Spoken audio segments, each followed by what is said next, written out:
Assalamualaikum warahmatullahi wabarakatuh. Perkenalkan, nama saya Nabila Syakila dari kelompok 24 HTN 5 dengan dosen pengampu Bapak Arianto Ardiansyah SIP, MSI. Hari ini saya membuat reaction video untuk ujian akhir semester terkait materi yaitu pluralisme hukum Indonesia, interaksi hukum adat Papua dan hukum negara dalam pengelolaan sumber daya alam. Video yang saya reaksi berjudul Kajian Eksistensi Hak Masyarakat Hukum Adat dari channel CWM Channel Sorong, durasi 1 menit 12 detik dan diunggah pada 19 September 2023. Isinya PLT Kepala Biro Hukum Sekda Papua Barat Daya, Ana Cenau, berjanji memperjuangkan perda atau peraturan daerah perlindungan hak masyarakat hukum adat. Alasannya, hak atas tanah hutan dan sumber daya alam sangat memprihatinkan, terutama di Kabupaten Sorong dan Manokwari Selatan yang sudah punya regulasi sendiri. Seminar nasional di Unamin Sorong membahas eksistensi hak pelayat yang rentan konflik pertanahan, eksploitasi SDA, dan pembangunan tak ramah lingkungan.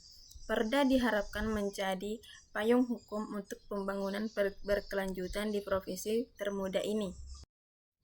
Reaksi dan analisis video ini bisa difokuskan pada materi pluralisme hukum di Indonesia, khususnya interaksi antara hukum adat, Papua, dan hukum negara dalam pengelolaan sumber daya alam. Video tersebut menunjukkan bagaimana hak masyarakat hukum adat Papua Barat Daya masih sangat rentan karena tumpang tindih regulasi antara hukum adat dan hukum negara, terutama dalam hal pengelolaan tanah, hutan, dan sumber daya alam. Dalam konteks pluralisme hukum, video ini relevan karena menghadirkan contoh nyata konflik antara dua sistem hukum yang berjalan bersamaan. Hukum adat yang diakui secara konstitusional dan regulasi negara yang kadang menindas hak-hak masyarakat adat. Penegakan perda perlindungan hak masyarakat hukum adat yang memperjuangkan di video tersebut dapat dilihat sebagai upaya harmonisasi antara hukum adat dengan aturan negara untuk mewujudkan pengelolaan sumber daya alam yang berkelanjutan dan adil.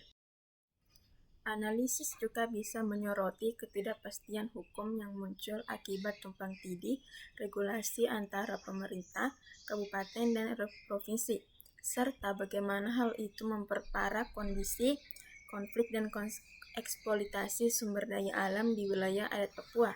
Ini menunjukkan pentingnya pengakuan kesetaraan hukum dan dialog antara sistem hukum, sesuai dengan konsep pluralisme hukum yang mengedepankan koeksistensi dan interaksi hukum adat dan hukum negara dalam tata kelola sumber daya alam di Indonesia. Pendekatan ini sekaligus menegaskan perlunya percepatan regulasi lokal sebagai payung hukum yang kuat bagi masyarakat adat. Pendapat pribadi saya bahwa upaya pembentukan perda di Papua Barat Daya merupakan langkah konstruktif untuk mengatasi kerentanan hak pelayat, karena regulasi lokal dapat menjembatani ketidakselarasan antara hukum adat dan regulasi nasional tanpa memihak satu pihak pun. Pendekatan ini masuk akal mengingat tantangan overlapping regulasi kabupaten seperti Sorong dan Manokwari Selatan yang sering memicu konflik, sehingga perda berpotensi menciptakan keseimbangan tanpa mengganggu pembangunan nasional.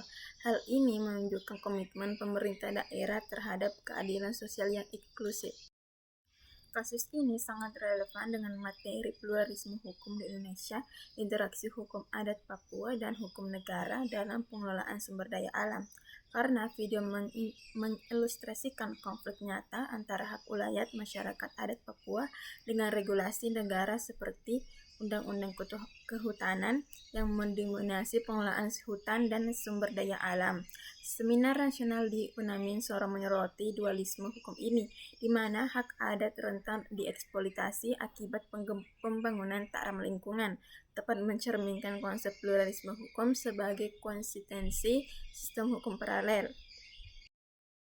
Adapun dampak atau pelajaran untuk masyarakat, Dampak positif dari inisiatif Perda adalah terciptanya payung hukum yang mendorong pembangunan berkelanjutan di Papua Barat Daya, mengurangi konflik pertanahan dan eksploitasi sumber daya alam, sehingga masyarakat adat mendapat akses adil atas tanah hutan mereka. Pelajaran utama bagi masyarakat Indonesia adalah pentingnya dialog antara tingkat pemerintahan untuk mengakui hak adat secara setara dengan hukum negara, mencegah marginalisasi seperti kasus di Sorong. Ini mengajarkan nilai pluralisme hukum sebagai fondasi keadilan sosial yang melindungi keragaman budaya sambil mendukung kemajuan ekonomi ramah lingkungan.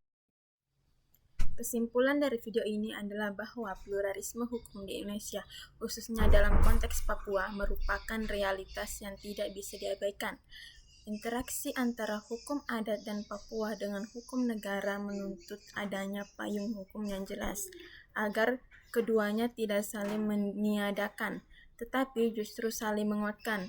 Karena itu, peraturan daerah menjadi sangat penting sebagai instrumen yang mampu melindungi hak ulayat, menjamin keberlanjutan pengelolaan sumber daya alam, dan memastikan masyarakat adat di Papua Barat Daya tidak tersisih dari pembangunan yang berlangsung di tanah mereka sendiri. Mari kita dukung upaya pemerintah daerah seperti yang disuarakan oleh Anace Now melalui partisipasi aktif masyarakat adat dalam setiap proses diskusi dan perumusan kebijakan. Dengan melibatkan suara masyarakat adat sejak awal, konflik pertanahan dapat dikurangi, rasa keadilan bisa lebih dirasakan, dan pembangunan yang inklusif yang benar-benar mempertimbangkan kepentingan semua pihak dapat diwujudkan secara bertahap. Pesan moral dan dari video ini yaitu hargailah keragaman sistem hukum sebagai kekuatan bangsa, bukan sebagai sumber perpecahan. Dialog yang jujur dan berkelanjutan serta harmonisasi antara hukum adat dan hukum negara adalah kunci bagi terciptanya keadilan sosial bagi semua orang. Ketika negara hadir untuk menghapus, tapi untuk merangkul dan memperkuat hukum adat, maka masyarakat adat selama ini rentan dapat berdiri sejajar, dihormati hak-haknya, dan ikut menentukan arah masa depan di tanah mereka sendiri. Demikianlah video reaksi ini, semoga bisa menambah wawasan dan mengajak kita lebih peka terhadap keadilan bagi masyarakat hukum adat di Papua.